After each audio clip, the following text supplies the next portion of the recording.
Hey, what's up, everyone? We're live here in Oakdale, California with special guest Trevor Kelly, the guy who's tied for first place in the league. We're just coming at you with a Week 7 update. We're already halfway through the year. Some teams are still alive to make the playoffs, some are not. But let's quickly go over the matchups, and then we'll interview our first place guest. So, first matchup, of course, is myself taking on Yesenia. Yesenia is the most underrated team in the league according to some. And Trevor, feel free to chime in as I go over these matchups. I don't even know how she's doing it. She hasn't checked her roster once. Yeah, I think she has Darren Sproles on a bye week this week, so that's good for me. That's good for him. I'm not about to call her a reminder to change that. So I'm actually a 38-point favorite, and she's already up by 35 because she had Russell Wilson and Seahawks D, I believe. But I should knock that one out for my third straight win in my continuous remarkable run into the playoffs. What's your team name again? The People's Champion. The People's Champion. Trevor, you're actually on our ESPN app right now. I thought you were chiving right now. No. But you're actually I'm on the app. you're actually taking this video seriously. Okay, great. Yeah. So the next matchup is Omar against Allen. Allen has 3 wins. Allen's best player is Cam Newton, to kind of put into perspective how bad his team is. So I have no idea how he has 3 wins. He knows nothing about fantasy. Omar is likely to go 6-1. So you have to win this week to keep up with Omar. Yeah, it's true. And because you're Milwaukee, so he'll. Oh yeah. Omar, I'll give it to you. You got the best team. So it's going to be maybe a two-person tie for first after this week. Hopefully. Next matchup is Michelle Hunger against Joe Gianosa. So pretty even matchup. 4-2 team versus a 3-3 team. But Michelle's actually favored by 53 points. How's that even possible? I don't even know. In the modern day era. He is playing Joe Gianosa. Yeah, that's true. But, I mean, 53 points, that's a lot. I haven't looked at the rosters. Maybe Joe has a couple guys on bye week, but fix your shit. Let's put it this way. This is how much Joe knows about football. He's a Lions fan. That's true. Good point. And by the way, if you do have people on your bye week, fix it or you get fined $5 per player. So you don't want to get fined. There's already been some heavy fines assessed throughout the year, so you don't want to be part of that group. Next matchup is actually my favorite matchup of the entire year. We have 0-6 Jameson Jones versus 0-6 Nick Quintana, and what I'm calling the future and current toilet bowl.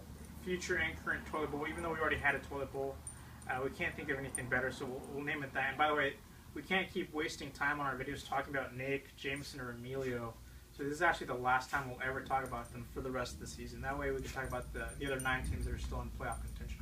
Jameson, I know you just got married, but come on, man. Yeah, 0-6. Your team name is comeback of the year, dude. Even if you win out and you go 6-6, you still don't make the playoffs. You don't even finish in the top half of the league. So change your team name, something more realistic. Expected trade. I'm going to take your best player. Yeah, you can. By the way, those of you guys who are already eliminated from the playoffs, you can start trading your players for future years' draft picks. That's smart. That's what I would do. You could go into rebuilding mode, but you have to play next year. You can't just trade away your picks and then not play, essentially, right? So, and some of you guys are wondering, hey, Emilio has the same record as you.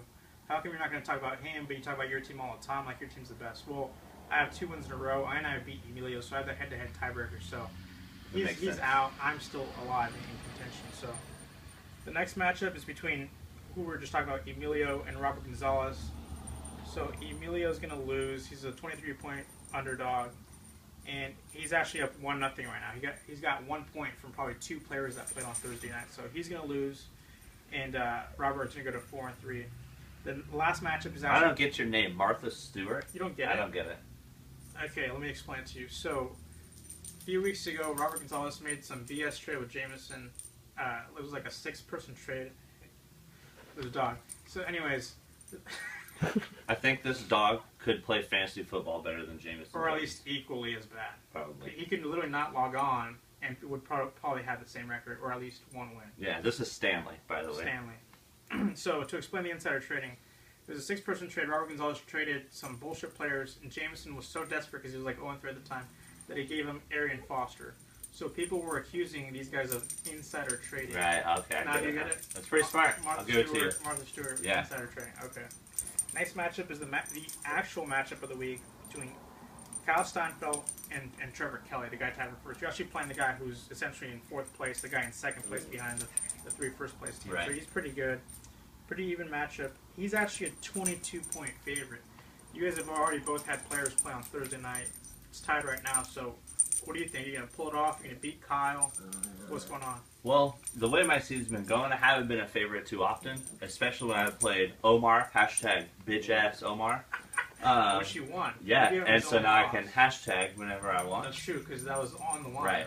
I pulled that one out, so I think we got a good chance. We are the ninjas, after all. Right, and for those who don't get it, why is your team Riley's Ninjas? Because Riley Cooper likes the word... You can say it. Nigger. And I figured we'd keep it PC on fantasy football. But since it's a video, please don't put this on YouTube. Might end up like Riley. Yeah, we might have to edit this after the video. So that is the matchup of the week. Don't show it to Prince either. Those are the matchups. So some pretty intriguing matchups.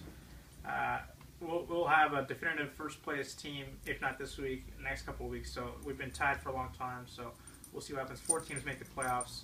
There's 3 or 4 teams, Michelle, Robert, myself, Kyle, vying for that last playoff spot. So we'll see what happens. So those are the matchups. Now let's quickly get some tips, maybe trivia, tricks from the first place contestant Trevor. Tell us about any strategies you've employed or anything you like to do fantasy-wise.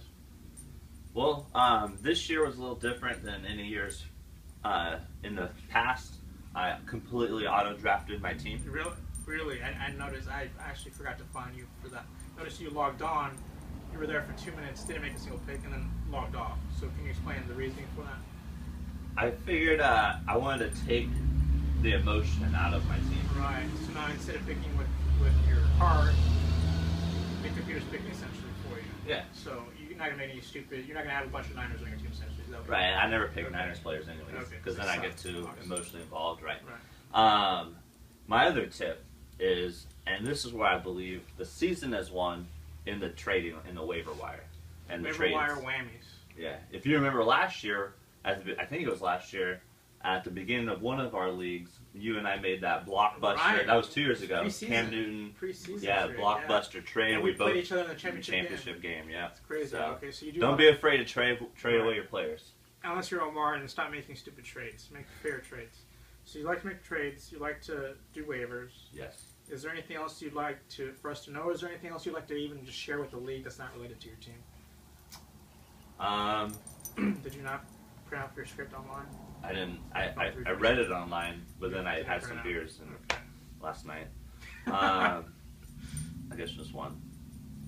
No, I don't want to give away any more of my tips and tricks. But if you guys want to give me a call privately, I'll give you some tips and stuff. I mean, I am 5-1. Right. You did beat me, so that's... Beat you, beat pretty much everybody except for... Who did you lose to? I don't remember. You lost week 1 to... Was it week 1? No, I think it was like last week. I want to say to Corn Cob, to Joe Genosa. Okay. That bitch. So there you have it. And Trevor, I have a question for you. A few days ago, I posted a video. It was really funny. It was Tom Jackson making fun of Omar for his ridiculous trades. Everyone liked it. It was hilarious.